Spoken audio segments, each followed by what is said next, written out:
Hidup TV mempersembahkan Oase Rohani Katolik yang dibawakan oleh para imam Keuskupan Agung Jakarta.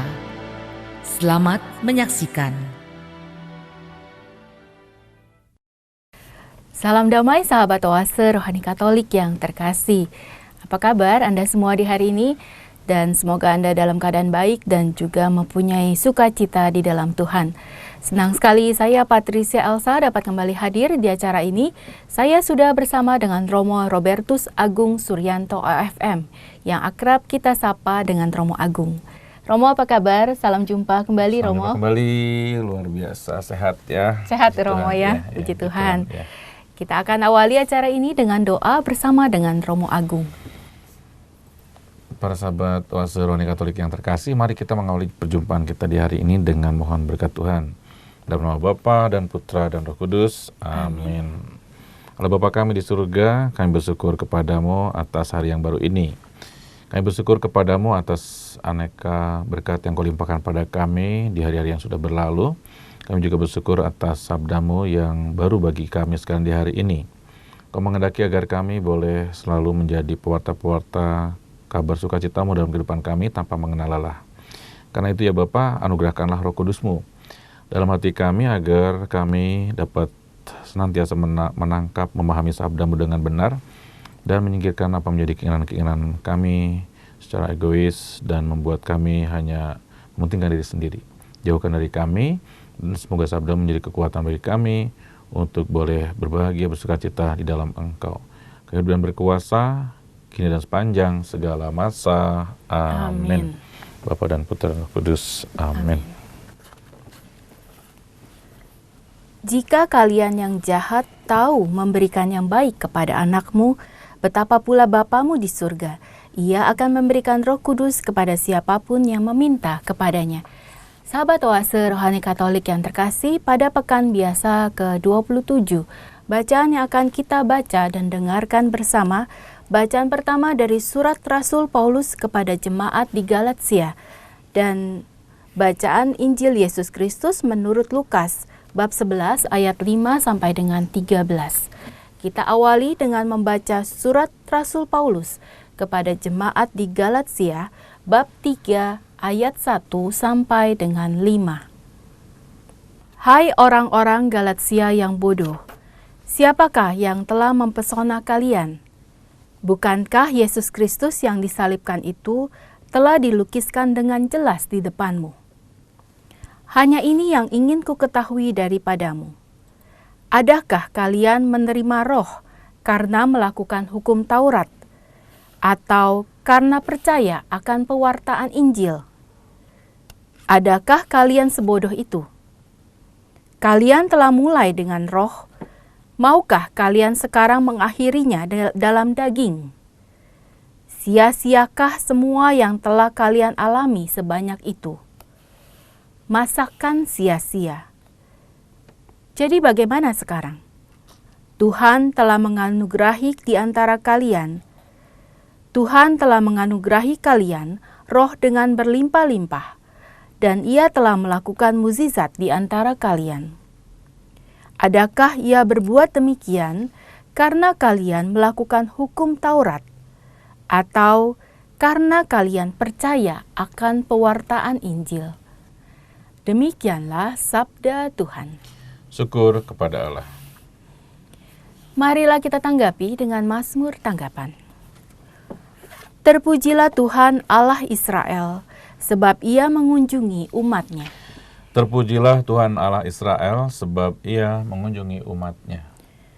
Tuhan menumbuhkan sebuah tanduk keselamatan bagi kita di dalam keturunan Daud hamba-Nya, seperti yang telah difirmankannya sejak purbakala oleh mulut nabi-nabinya yang kudus. Terpujilah Tuhan Allah Israel, sebab Ia mengunjungi umat-Nya. Ia melepaskan kita dari musuh-musuh kita dan dari tangan semua orang yang membenci kita, untuk menunjukkan rahmat-Nya kepada nenek moyang kita dan mengingat akan perjanjian-Nya yang kudus. Terpujilah Tuhan Allah Israel, sebab Ia mengunjungi umat-Nya. Sumpah telah diucapkannya kepada Abraham bapa leluhur kita, bahwa ia mengaruniai kita supaya kita terlepas dari tangan musuh, dapat beribadah kepadanya tanpa takut dalam kekudusan dan kebenaran di hadapannya seumur hidup kita. Terpujilah Tuhan Allah Israel, sebab Ia mengunjungi umat-Nya. Sahabat Oase Rohani Katolik yang terkasih, marilah kita siapkan hati, kita akan mendengarkan Injil Yesus Kristus menurut Lukas, bab 11, ayat 5 sampai dengan 13. Haleluya, haleluya, haleluya. Haleluya, haleluya, haleluya. Tuhan, bukalah hati kami, supaya kami memerhatikan sabda anak-Mu. Haleluya, haleluya, haleluya. Tuhan bersamamu. Dan bersama rohmu. Inilah Injil suci Tuhan kita Yesus Kristus menurut Lukas. Dimuliakanlah Tuhan. Pasal 11 ayat 5 sampai dengan 13. Pada waktu itu, sesudah mengajar para murid berdoa, Yesus bersabda kepada mereka, "Jika di antara kalian ada yang tengah malam pergi ke rumah seorang sahabat dan berkata kepadanya, 'Saudara, pinjamilah aku 3 buah roti, sebab seorang sahabatku dalam perjalanan singgah di rumahku, dan aku tidak mempunyai apa-apa untuk dihidangkan kepadanya.' Masakah dia yang di dalam rumah itu akan menjawab, 'Jangan mengganggu aku, pintu sudah tertutup, dan aku serta anak-anakku sudah tidur. Aku tidak dapat bangun dan memberikan kepadamu.' Aku berkata kepadamu, sekalipun dia tidak mau bangun dan tidak mau memberikan sesuatu, meskipun ia itu sahabatnya, namun karena sikap sahabatnya yang tidak malu-malu itu, pasti ia akan bangun dan memberikan apa yang dia perlukan. Oleh karena itu, aku berkata kepadamu, mintalah maka kamu akan diberi. Carilah maka kamu akan mendapat. Ketuklah maka pintu akan dibukakan bagimu. Karena setiap orang yang meminta akan menerima. Setiap orang yang mencari akan mendapat. Dan setiap orang yang mengetuk akan dibukakan pintu. Bapa manakah di antara kalian yang memberi anaknya sebuah batu kalau anak itu minta roti? Atau seekor ular kalau anaknya minta ikan? Atau kalajengking kalau dia minta telur? Jika kalian yang jahat tahu memberikan yang baik kepada anakmu, betapa pula Bapamu yang di sorga, Dia akan memberikan Roh Kudus kepada siapapun yang meminta kepadanya."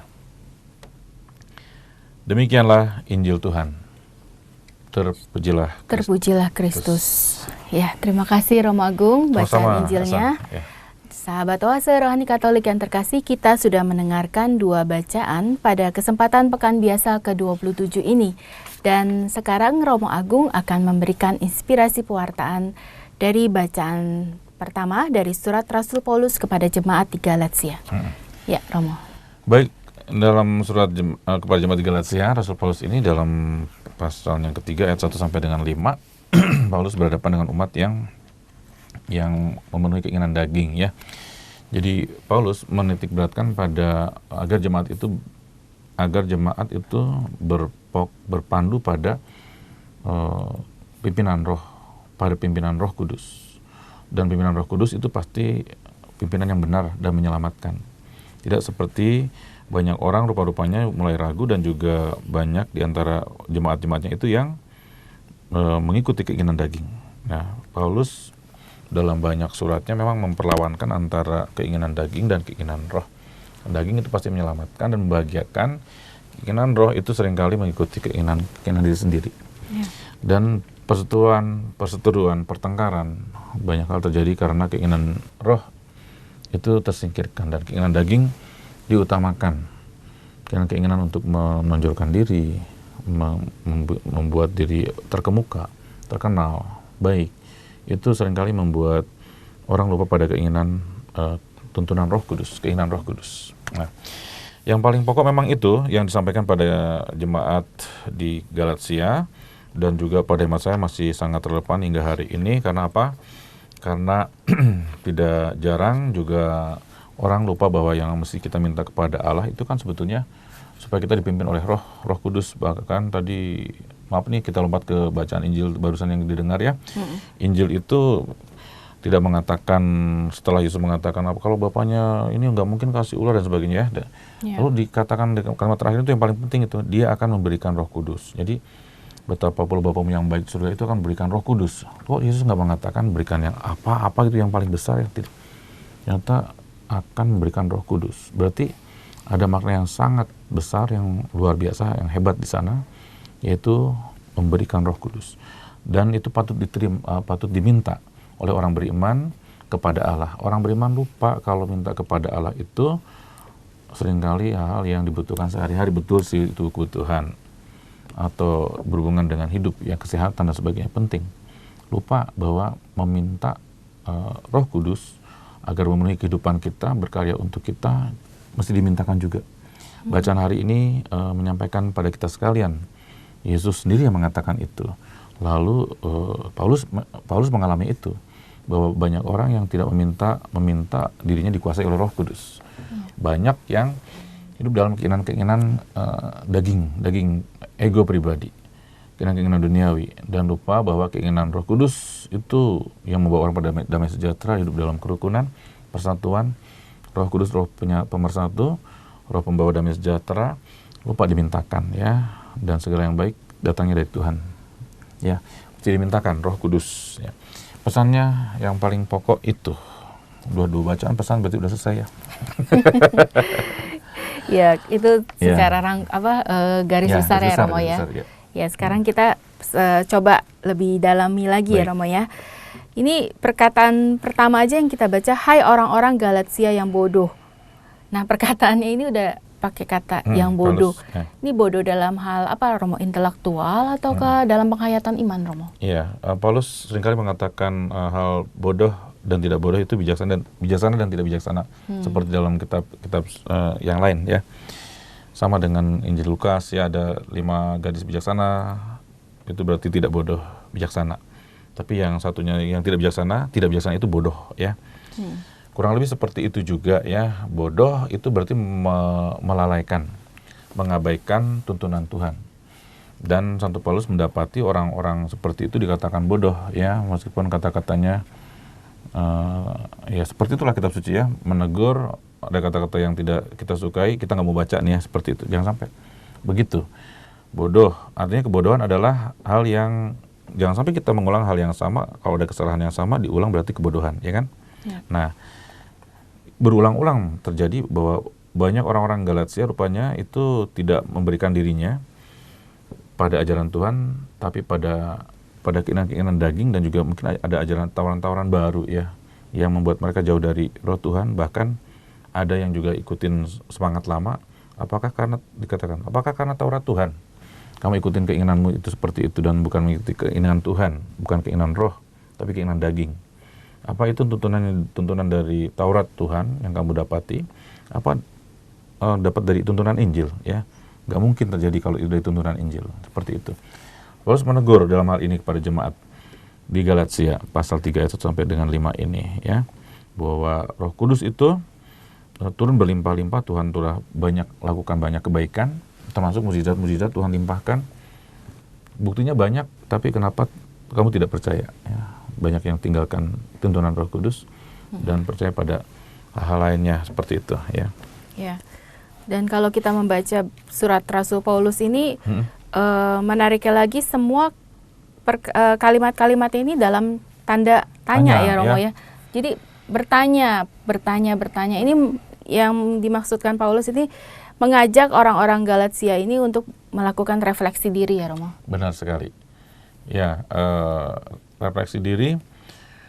Ya, apa nama istilahnya itu? Ya, oke. Kalau kita kadang-kadang memberikan pertanyaan-pertanyaan yang nggak perlu dijawab ya, seperti itu ya. Dalam bentuk pertanyaan retorik ya, seperti itu. Maksudnya supaya tahu kedalaman diri. Ya. Hai orang-orang bodoh, siapakah yang telah memesona kalian? Padahal Yesus ya yang sebutkan itu telah dilukiskan dengan sangat jelas kepada kamu, dilukiskan. Mengapa? Apakah ada karena melakukan hukum Taurat, bimbingan seperti itu? Apa karena perbuatan Injil? Dan semua sampai akhir dari perikop ini berakhir dengan tanda tanya. Artinya apa, kita diminta untuk bertanya secara lebih dalam, memang sungguh-sungguh. Dan ini dituntun oleh Paulus bertanya itu, apakah karena keinginan diri pribadi, apakah keinginan roh? Jawab sendiri ya. Kalau saya ngikutin ajaran dengan sungguh-sungguh, konsekuen, itu berarti kita ada dalam bimbingan Roh Kudus ya, bimbingan Roh Kudus. Bukan keinginan diri sendiri. Ya. Ya, pesannya itu. Dan kalau tadi dikatakan segala sesuatu yang datang dari Allah atau dari Tuhan itu pasti akan mendatangkan kebaikan, Romo. Ya, ya. Tapi apakah memang semua hal yang baik itu pasti datangnya dari Tuhan? Apakah juga seperti misalkan roh jahat itu juga bisa memberikan juga sesuatu yang baik, Romo? Ya, ya pasti semu. Ada yang sejati, ada yang semu ya. Kalau yang kelihatannya seolah-olah baik berarti kan semu, ya kan? Seolah-olah baik, seolah-olah baik, padahal ya. sebenarnya ujungnya enggak ya? Ya, dalamnya isinya tidak. Ya banyak peristiwa yang terjadi dalam kehidupan kita sekalian ya, seperti itu. Perbuatan Allah itu baik adanya, pasti bimbingan Roh Kudus pasti baik adanya. Tapi roh-roh yang lain, roh-roh jahat ya, yang bukan roh Allah, bisa menampilkan hal yang baik seolah-olah baik. Bisa jadi sepertinya seluruhnya baik. Bisa jadi semuanya seperti baik ya. Tapi kita tahu bahwa kalau bukan dari roh Allah, pasti di dalamnya pasti ada hal yang nanti membuat orang tidak akan semakin mengimani Tuhan Allah lagi, menjauh dari Allah malah ya, bahkan menentang Allah ya. Jadi kita memang ini diajak untuk berdiskresi, membuat sebuah diskresi. Apakah ini baik atau tidak baik, seperti itu ya. Lalu orang diminta untuk memilih yang baik. Nah, untuk yang baik inilah sebetulnya Roh Kudus yang limpahkan pada kita. Nah, dalam tawaran hidup sehari-hari sekarang ini sangat tidak gampang ya. Antara mengikuti keinginan diri sendiri dan keinginan roh ya, itu bisa membuat konflik dalam diri kita setiap orang ya, konflik. Bertentangan ya, Romo ya. Tiap pagi sebetulnya dan tiap malam orang dapat mungkin hening sejenak dan mulai membuat sebuah diskresi ya dalam dirinya. Yang saya ikutin, yang saya lakukan ini keinginan saya pribadi, ego saya, atau keinginan roh ya. Jadi melakukan eksamen gitu ya, Romo. Nah, betul ya. Eksamen pribadi ya, pemeriksaan diri ya. Biasanya sebelum tidur kan kita diajak untuk itu ya, biasanya untuk ada adegan tobatnya sebelum doa ya, seperti itu. Maksudnya untuk itu, supaya tahu bahwa oh ya, yang saya lakukan selama sepanjang hari ini jangan sampai hanya untuk memenuhi keinginan saya pribadi, keinginan daging, dan bukan keinginan roh Allah ya. Tuhan menghendaki kebaikan, saya tidak lakukan hal yang untuk menjadikan orang baik, mengalami kebaikan dalam hidupnya. Tapi saya lakukan untuk menyenangkan diri saya sendiri. Jangan sampai seperti itu ya. Dan Santo Paulus mengingatkan pada jemaatnya seperti itu. Jangan sampai yang kamu lakukan ini hanya mengikuti keinginanmu semata-mata ya. Itu namanya keinginan daging. Iya. Ya, baik Romo. Lalu di sini dikatakan Tuhan telah menganugerahi kalian roh dengan berlimpah-limpah dan Ia telah melakukan mukjizat di antara kalian. Ada beberapa yang mungkin bercerita, Romo.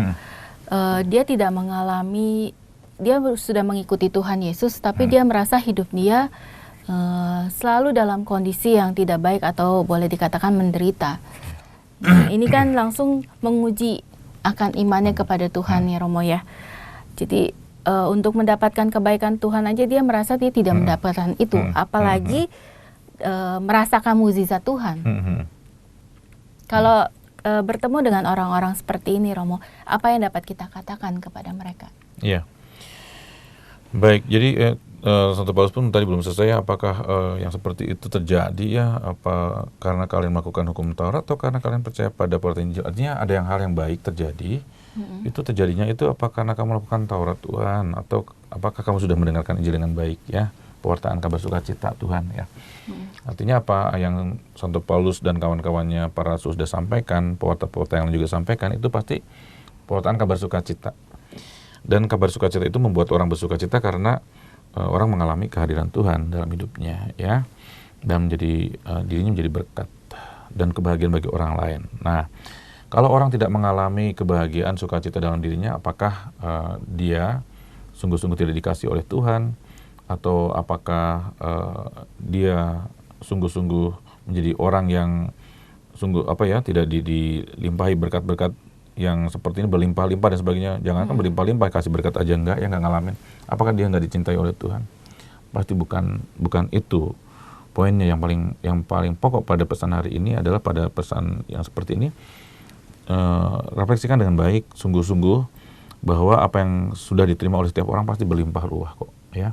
Pasti Romo ya. Pasti. Jadi bangun pagi hidup itu sudah berlimpah-limpah kok. Nggak ada orang yang bisa menciptakan hidupnya sendiri ya.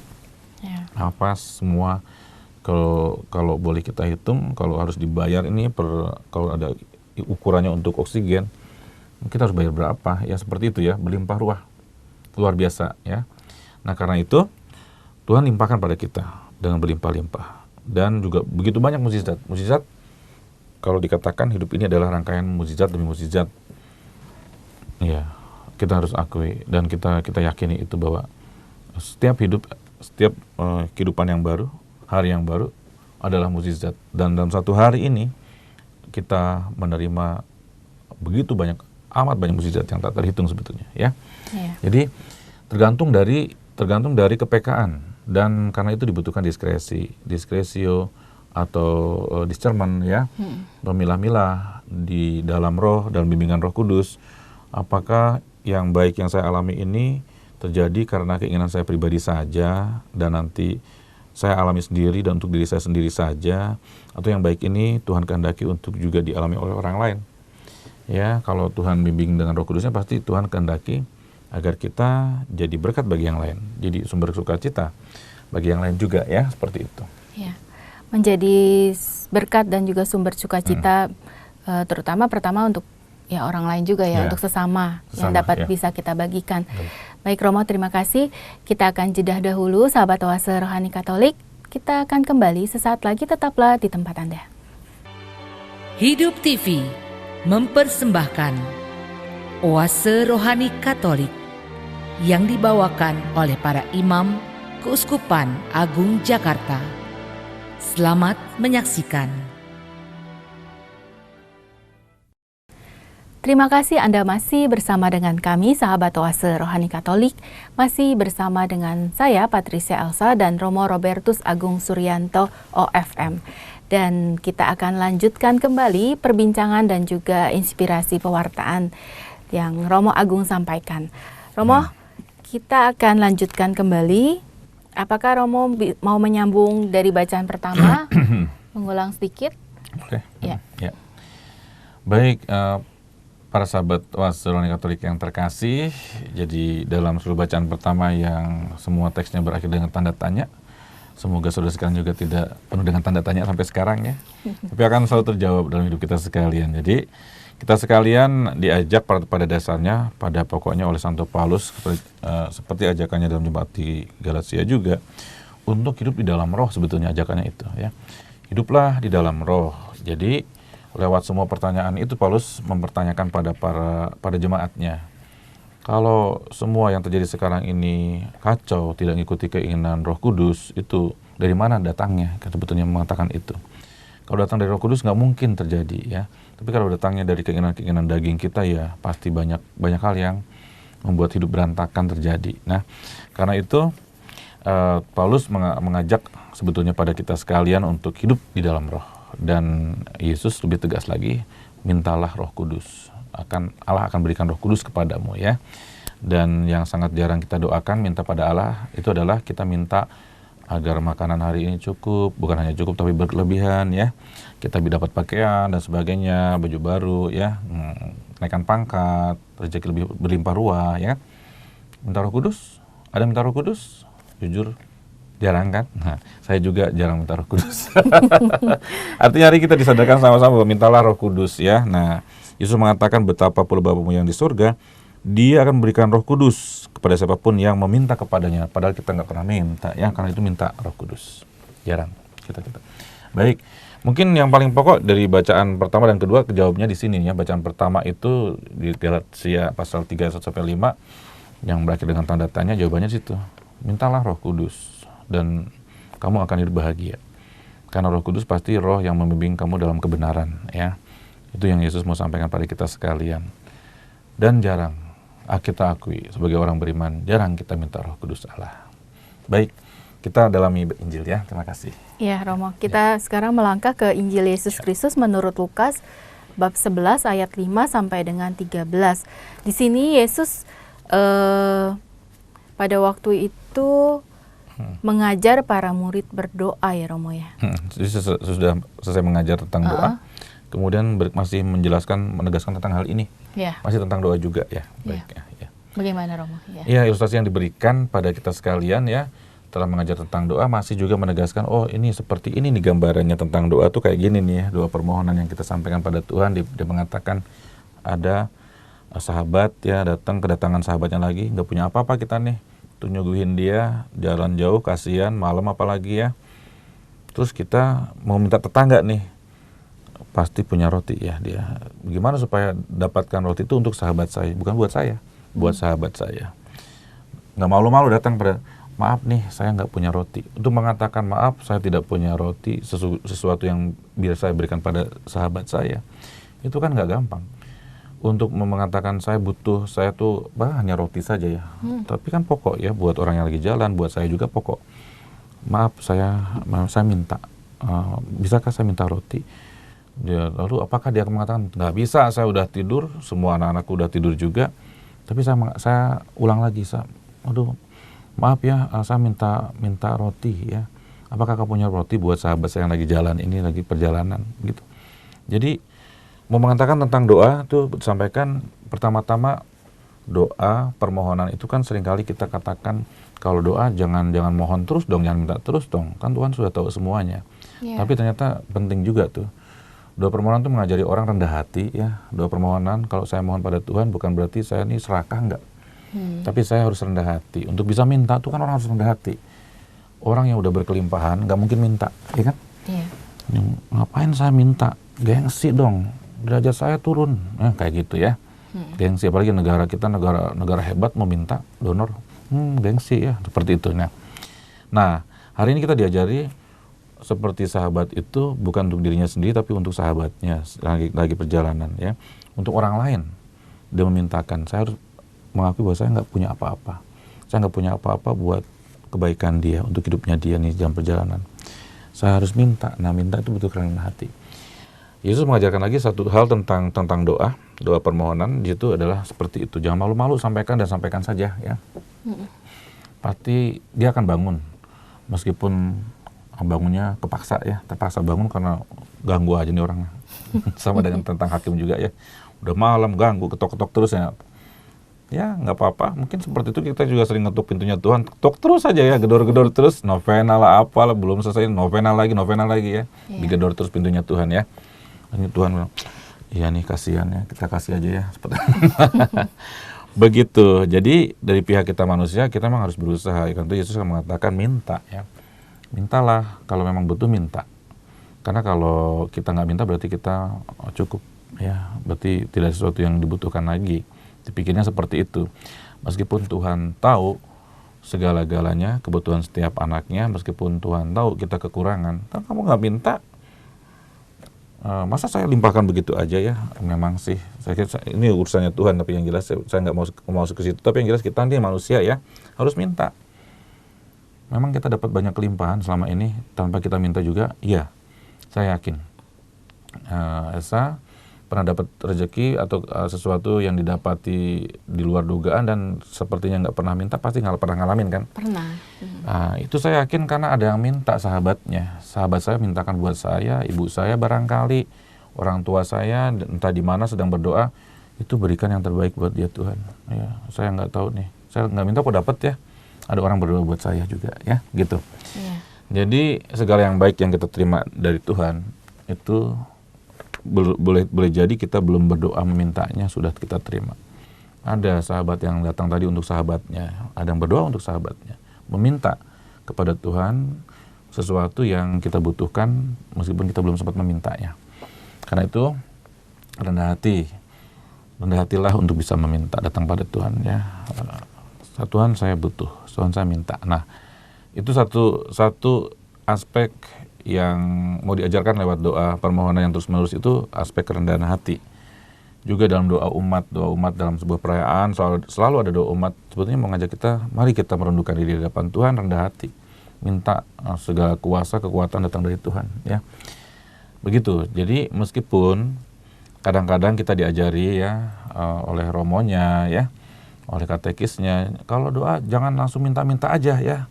Bersyukurlah, puji Tuhan dulu, puji Tuhan, dipuji-puji supaya Tuhan itu seolah-olah seperti kita nih kalau dipuji-puji, waduh udah seneng banget terus kasih. Enggak kayak gitu. Pokoknya doa itu relasi yang mendalam dengan Tuhan ya. Betul bahwa memuji Allah itu baik, meminta itu baik, semuanya baik. Tapi yang paling penting dari semuanya itu kan sebetulnya menjalin relasi. Doa itu kan komunikasi ya. Makin banyak orang berdoa pada Tuhan, makin dia datang pada Tuhan, makin terbuka dirinya pada Tuhan, makin rendah hati pasti. Dan makin Tuhan mengenal dia juga. Kalau Tuhan mengenal pasti Tuhan limpahkan apa yang kamu butuhkan. Ya seperti itu. Kayak kita setor muka sebetulnya ya. Nggak pernah setor muka kok minta ya. Seperti itu ya. Jangan-jangan seperti itu. Nah kalau kadang-kadang prinsip-prinsip manusiawi seperti itu. Tapi pasti berbeda dengan apa yang kita pikirkan. Yang Tuhan pikirkan. Tuhan jauh lebih rahim ya. Berkuasa dan jauh lebih baik pikiran daripada pikiran-pikiran kita, logika kita manusia. Nah karena itu, Yesus mengatakan minta, mengetuk, dan mencari. Artinya itu kan dari pihak kita manusia. Allah sih siap melimpahkan kapan aja. Tapi yang jelas manusia harus berjuang. Meminta, itu butuh kerendahan hati. Lalu mengetuk, berarti kan saya harus berupaya supaya dibukakan pintu itu. Dan mencari itu artinya nggak diam saja. Harus berjuang, kesana kemari, cari rezeki. Kenapa kamu pergi sampai ke luar negeri? Mencari rezeki.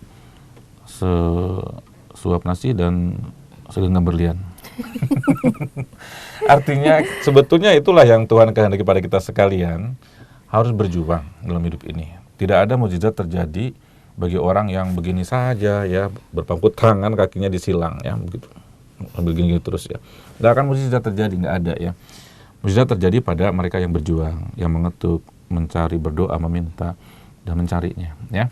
Pesannya sangat dalam di dalam bacaan pada hari ini. Karena apa? Karena seringkali kita ekstrim ngajarin jangan minta-minta aja pada Tuhan. Oh ternyata minta juga sangat besar artinya. Puji Tuhan dong. Ya oke, puji Tuhan, kita memuji Tuhan. Tuhan tuh tidak bertambah kemuliaannya dengan puji-pujian kita kok. Tidak berkurang karena kita nggak memuji Dia. Tapi dengan meminta kita itu juga menunjukkan bahwa kita rendah hati sebagai makhluk yang bergantung pada kuasa Tuhan. Ya, jadi jangan ragu-ragu meminta. Ya, minta apa? Baik, silakan ya lanjutkan. Ya. Baik Romo, terima kasih. Ya. Ini saya mendengarkan uraian yang Romo sampaikan, saya baru terbuka gitu dengan bacaan perikop Injil kali ini tentang doa. Ilustrasi dan juga tentang doa yang Yesus sampaikan. Maksudnya mungkin terkadang kita seringkali juga sebagai seseorang sering doain saya dong, doain saya, atau kita lagi pergi ziarah misalkan ya ke Lourdes atau ke tempat-tempat ini, pasti ada yang nitip doa gitu. Tolong doakan ini. Saya baru sadar dari ilustrasi yang Yesus sampaikan pada hari ini, memang seorang sahabat itu tidak hanya mendoakan untuk kepentingannya sendiri atau keluarganya, tapi dia juga bisa mendoakan sahabat yang lain. Iya, seperti itu ya Romo ya. Merinding dengarnya ya. Iya, jadi tidak sia-sia sebenarnya kalau misalkan kita menitipkan doa atau kita dititipin doa ya Romo ya. Betul sekali. Dan ketika kita menerima kebaikan itu tidak berarti bahwa saya udah berdoa dan berjuang, enggak. Kadang-kadang ada orang yang doakan buat kita ya, dan kita nggak tahu itu tiba-tiba kita terima kebaikan Tuhan ya kan? Iya. Nah, mungkin kita pikir selama ini kok doa-doa saya itu tidak diterima gitu kan, seperti sekali. Itu. Ya. Tapi suatu ketika loh saya nggak doakan ini loh kok Tuhan bisa kasih. Nah diingatkan di sini mungkin saja ada seseorang di sana entah siapa yang memohonkan buat kita gitu ya Romo. Ada sahabatnya ya. Iya. Minta roti. Oke. Baik Romo. Ya. Lalu kalau tadi Romo juga sempat katakan bahwa ada 3 gerakan yang di sini yang disampaikan oleh Yesus. Pertama itu gerakan meminta, lalu mengetuk dan mencari. Ini semua action, maksudnya semua tindakan yang Yesus harapkan dari kita. Meminta, mengetuk dan mencari. Nah, meminta itu memang ya meminta ya Romo ya. untuk gerakan Berikut. mengetuk ini Romo, mengetuk di sini Yesus mungkin mau katakan, yang saya tangkap ya Romo ya, Yesus mau katakan dalam hal mengetuk ini berarti butuh konsistensi dari kita ya Romo. Tidak bosan-bosan, tidak jemu-jemu. Betul sekali ya. Seperti itu Romo. Jadi sangat menarik ya. Ilustrasinya sangat sederhana. Yesus sampaikan dia meminta, itu kan kata-kata. Kalau minta kan kata-kata ya. Kemudian action, harus jalan, harus cari. Mengetuk itu kan berarti harus menggerakkan tangan kita untuk membunyikan pintunya. Kemudian mencari itu berarti memang bukan, kalau itu nggak berhasil ya mungkin tempat lain yang berhasil diketuk pintunya, boleh jadi seperti itu ya. Tapi yang jelas mencari itu berarti berusaha untuk menemukan. Artinya ada gerakan action dari kita untuk menemukan, mencari apa yang dicari. Lalu untuk mengetuk ya. Nah, lalu kalau udah kenapa Yesus mengatakan duluan ya, duluan meminta ya. Kalau dipikir-pikir harusnya kita cari dulu dong, cari di mana yang bisa diketuk pintunya. Nah, ketuk tuk baru ngomong minta ya. Yesus menempatkan sebagai yang pertama ternyata minta. Kalau memang kamu butuh sesuatu, sampaikan kepada Tuhan, minta. Sampaikan. Karena apa? Karena ternyata untuk meminta itu tadi saya katakan butuh kerendahan hati. Kalau orang tinggi hati, nggak mungkin dia bisa minta ya. Dia merasa dirinya sudah penuh, ngapain minta lagi ya. Kalau saya minta berarti saya merendahkan diri di bawahnya dia ya, seperti itu. Nah, ya kan? Nggak sadar kita ini. Waktu masih kecil banyak minta kan pada orang tua. Mengapa? Karena memang kita bergantung pada orang tua sepenuhnya. Kita nggak punya apa-apa, nggak kuat, tidak bisa cari apa-apa kecuali dengan meminta. Apakah dalam seluruh hidup sampai akhir hidup ya akan meminta terus? Iya, sebagai kebergantungan kita pada Tuhan, ya kita akan meminta terus. Bahwa kita bergantung pada penyelenggaraan Tuhan ya, bahwa kita akan minta terus. Jadi hakikat kita ini bergantung pada Tuhan dan kita pasti akan meminta. Tapi hidup ini bukan hanya untuk meminta, tapi untuk memuliakan Tuhan juga kan. Memuliakan Tuhan, memuji Tuhan lewat banyak yang kita lakukan. Nah, baik, karena itu harus mencari, harus mengetuk ya, artinya berjalan. Nah, mengetuk itu berarti supaya pintu itu terbuka, saya harus bergerak. Saya harus action, ambil sebuah tindakan ya, ketuk pintunya supaya dibuka. Tapi dengan sebuah keyakinan juga bahwa itu pintu dibuka, berarti ada di sana itu ada seseorang yang kita mau jumpai. Dan dalam doa itu sebetulnya kita mau berjumpa dengan Tuhan. Yang kita ketuk pintunya dan kita buka, lalu kita berkata-kata pada dia ya. Itulah yang mesti dilakukan, mengetuk pintunya. Lalu mencari, artinya berjuang, tidak diam saja. Tidak ada mukjizat terjadi bagi orang yang diam saja dan tidak mencari. Jadi mesti mencari, mengetuk, lalu diawali dengan kata meminta. Meminta pada Tuhan bukan suatu hal yang hina, tetapi suatu hal yang menunjukkan bahwa kita ini makhluk yang bergantung pada kebaikan Tuhan. Ya, begitu. Kadang-kadang saya juga ngajarin dulu ya, kalau sekolah minggu dulu pernah waktu frater ya, sebelumnya lagi seminaris, ngajarin ke anak-anak nih. Jangan minta-minta aja pada Tuhan. Tuhan Yesus ngajarin juga, Bapak kami, dimuliakanlah namamu. Jangan dulu minta, dimuliakan dulu ya, seperti itu. Akhirnya kita hari ini diingatkan, Yesus mengatakan, minta, nggak apa-apa. Minta, ketuklah pintu dan cari ya. Dan seperti itu, jadi minta yang tak kenal malu itu untuk sahabatnya ya. Untuk orang lain saya merendahkan diri.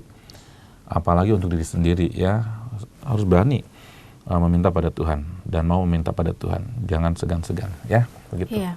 Dan kalau lanjutan ayat itu, kalau kita baca lebih lanjut lagi Romo, di sana dikatakan bahwa Bapa di surga akan memberikan Roh Kudus kepada siapapun yang meminta kepadanya. Ya. Kenapa Roh Kudus ya, sekali lagi itu ya. Kan tadi dikatakan omong tentang kebaikan sebetulnya ini, omong tentang kebaikan Bapa yang begitu baik. Bapak mana di antara kalian yang memberi anaknya batu kalau minta roti ya? Orang gila ini ya, begini begitu ya. Bapak yang tidak baik sama jahat kalau gitu. Ular kalau anaknya minta ikan kok dikasih ular ya. Bapak model apa ini ya? Atau kala jengking, minta telur kok kasih kala jengking. Jadi ekstrim sekali.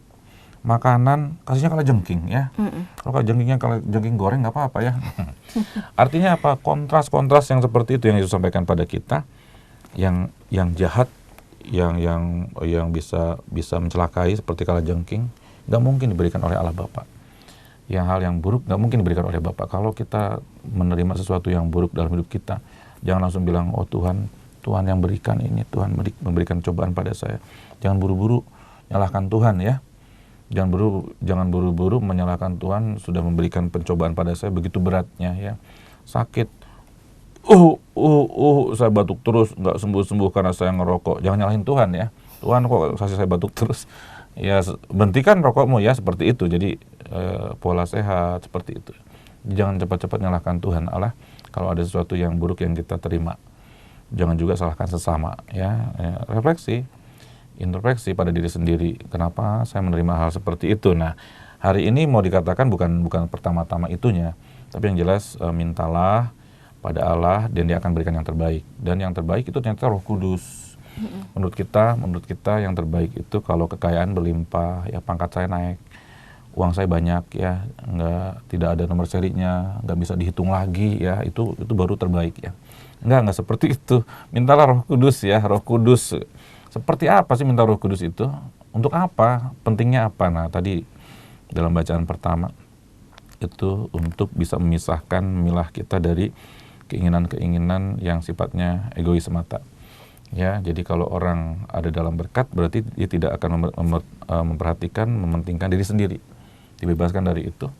Itulah Roh Kudus, bimbingan Roh Kudus ya. Jadi ada membedakan roh. Pembeda-bedaan roh. Ada untuk kebaikan sesama juga gitu loh. Yeah. Nah, seperti sahabatnya tadi itu, dia datang ketuk pintu untuk kebaikan sesamanya ya. Yeah. Kalau kita sudah lakukan 3 hal ini Romo, meminta, mengetuk dan mencari. Tapi nggak dapat Romo. Gimana Romo? Tentu Paulus di tempat yang lain ya, sebetulnya teks yang lain, tapi saya tidak ingat persisnya. Tapi yang jelas ketika Santo Paulus mengalami hal yang dia sebetulnya jadi orang yang hebat, bisa berbangga, bisa sombong karena banyak mujizat terjadi. Dia posisi sebagai orang hebat juga, dia orang besar ya, dia orang berpangkat. Kesempatan buat memegahkan diri sombong ya ada, tapi dia nggak mau sombong. Juga dia minta supaya apakah hal yang baik itu supaya terjadi padaku. Ternyata Tuhan tidak kabulkan, tidak. Tuhan tuh seperti berikan duri dalam daging ya, seperti itu. Nah, Paulus menangkapnya bahwa kalau terjadi penolakan, Paulus melihatnya kalau doa saya tidak dikabulkan oleh Tuhan, bukan Tuhan itu tidak baik ya, bukan Tuhan tidak baik dan Tuhan tidak ada sama sekali bukan itu. Tapi kalau saya menerima hal yang tidak dikabulkan oleh Tuhan, saya tahu saya nggak perlu mengutuki Tuhan, nggak perlu salahkan sesama. Ya, Paulus tahu benar bahwa Tuhan itu pasti sedang merencanakan yang lebih baik lagi, yang paling baik. Dan saat itu mungkin belum terbaca olehnya. Nah, Paulus orangnya bergumul dengan dirinya dan pergumulannya itu dibagikan kepada jemaatnya. Dan dia tidak mencela Tuhan, tidak juga menghakimi dan merendahkan sesama karena kegagalan doanya misalnya. Yang dikatakan oleh pengalaman dia sendiri, ternyata dia supaya rendah hati. Ternyata Tuhan menghendaki supaya aku rendah hati ya. Yeah. Dan rupanya justru teks hari ini berkisah tentang bagaimana supaya saya bisa berdoa, memohon pada Tuhan, ya harus dengan rendah hati. Rendah hati itu bisa dipupuk dengan menyampaikan doa pada Tuhan ya. Begitu, menyampaikan doa permohonan pada Tuhan itu memupuk orang untuk rendah hati karena hidup ini bergantung pada Tuhan. Yeah. Ya. Hidup ini bergantung pada Tuhan dan pastinya kehendak Tuhan itu akan terjadi dalam kehidupan kita. Benar tapi sekali. Waktunya kapan kita nggak tahu ya Romo. Betul sekali ya. Ya baik Romo, terima kasih. Dan sebagai kata terakhir atau mungkin kesimpulan terakhir Romo pada pekan biasa ke-27 ini yang kita tadi sudah membaca 2 bacaan, apa yang dapat Romo sampaikan? Di bulan Rosari ini ya, Oktober ya, Rosario itu kan doanya ngulang-ngulang ya, nggak capek-capek. Tapi Rosario lebih menarik daripada bulan-bulan lainnya ya, karena anak-anak khususnya, "Ma, kita Rosario yuk, ayo semangat semuanya pergi ya." "Kamu rajin Rosario kenapa sih? Di sana bukan hanya aqua enak mah." Oh alah bocah ya, tapi nggak apa-apa. Ya, ternyata anak-anak itu sangat memperhatikan ya. Kalau doanya disertai dengan seperti itu semangat sekali.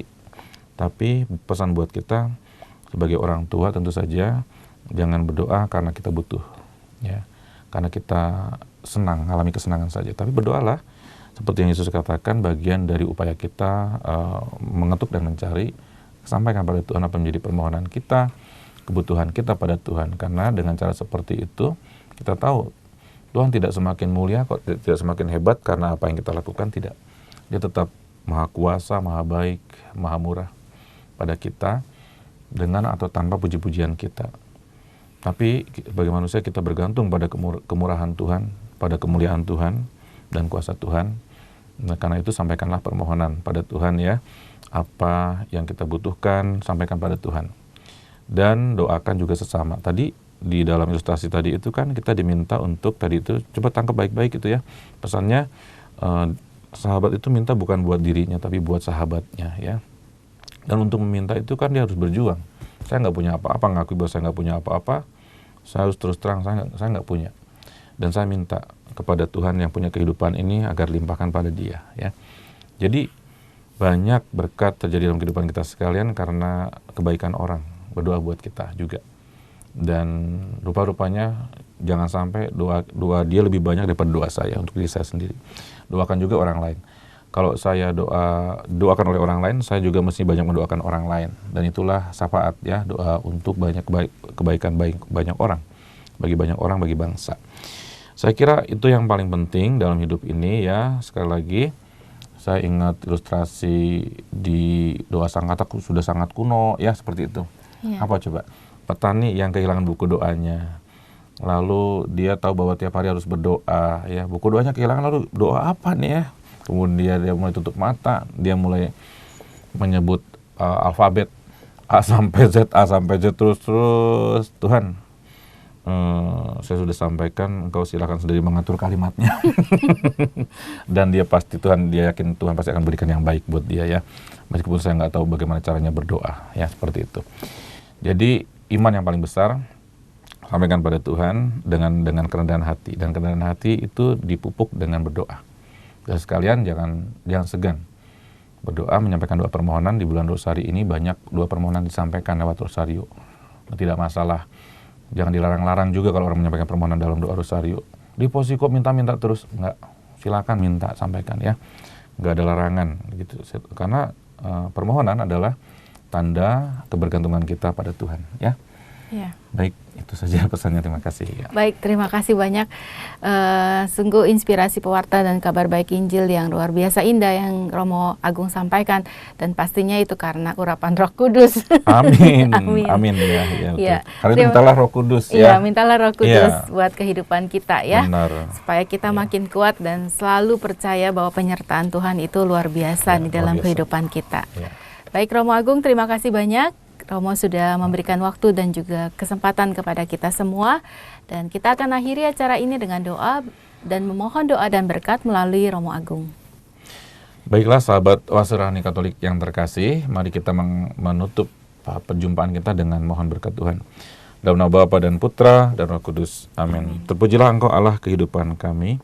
Engkau mengetahui apa yang kami butuhkan dalam hidup kami. Engkau juga selalu melimpahkan apa yang kami butuhkan, bahkan apa yang kami belum sempatkan minta, Engkau limpahkan pada kami. Karena itu terima kasih Tuhan atas penyelenggaraanmu yang luar biasa dalam kehidupan kami, anak-anak-Mu ini. Ajari kami untuk selalu tidak pernah bosan untuk berdoa. Ajari kami juga untuk selalu mendoakan yang terbaik untuk sesama kami, terlebih mereka yang sedang mengalami bencana alam, duka dan penderitaan dalam hidup mereka. Kuatkan hidup mereka dengan kehadiran-Mu, berkat-berkat-Mu, dan juga dengan keadaan sesama tengah-tengah mereka semua yang terdekat. Dan semoga kami sekalian selalu terbuka pada penyelenggaraanmu yang senantiasa menghendaki kebaikan dalam hidup kami. Engkau yang hidup dan berkuasa kini dan sepanjang segala masa. Amin. Amin. Tuhan bersamamu dan bersama rohmu. Seluruh hidup, karya, dan panggilan saudara-saudari sekalian senantiasa dilindungi, dibimbing, diberkati Allah yang Maha Kuasa, Bapa dan Putra dan Roh Kudus. Amin. Sahabat Oase Rohani Katolik, tetaplah semangat dalam menjalani hidup ini. Kita amalkan Pancasila.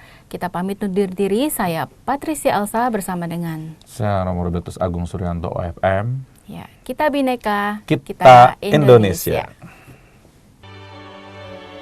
Demikianlah Oase Rohani Katolik yang dibawakan oleh para imam Keuskupan Agung Jakarta. Tuhan memberkati.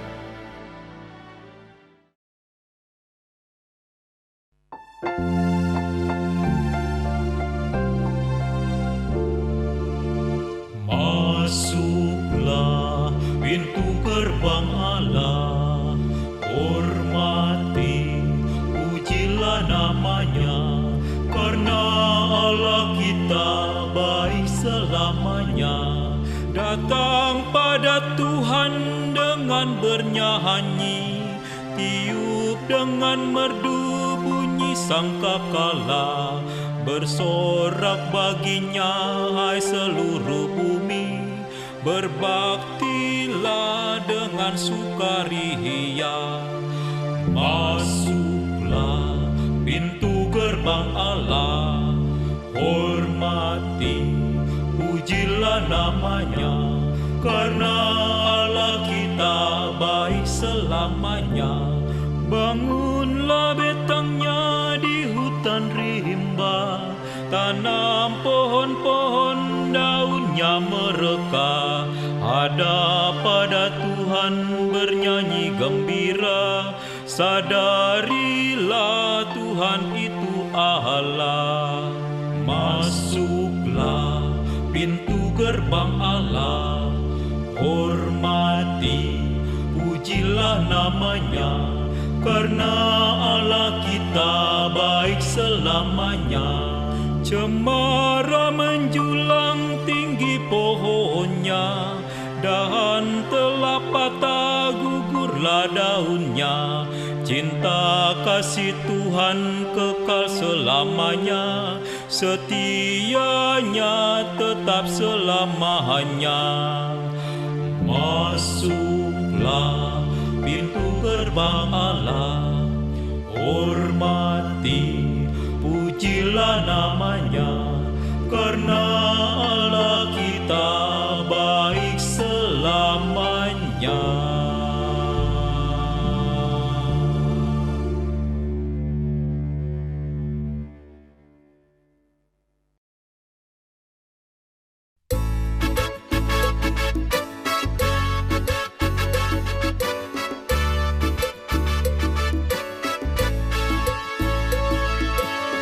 Kami menyanyi lagunya asli, la la la, la la la la la, sambil membawa sembahan kami. Kami menyanyi lagunya asli, la la la, la la la la la, sambil membawa sembahan kami.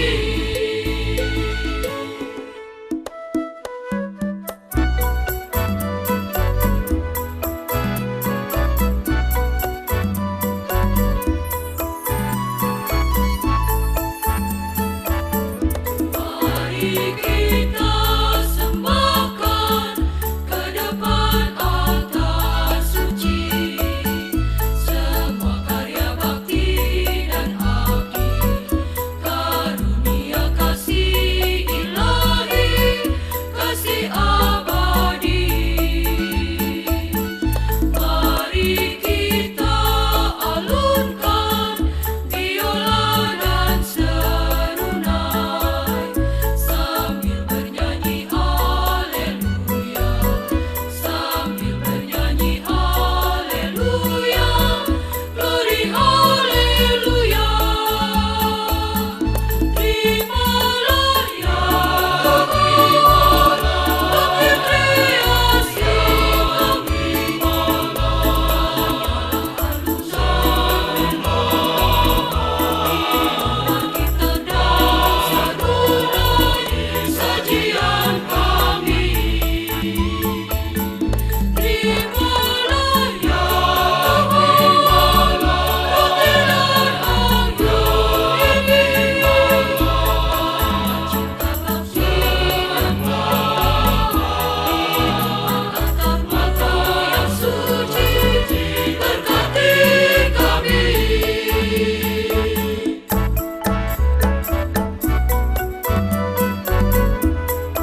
tak salah.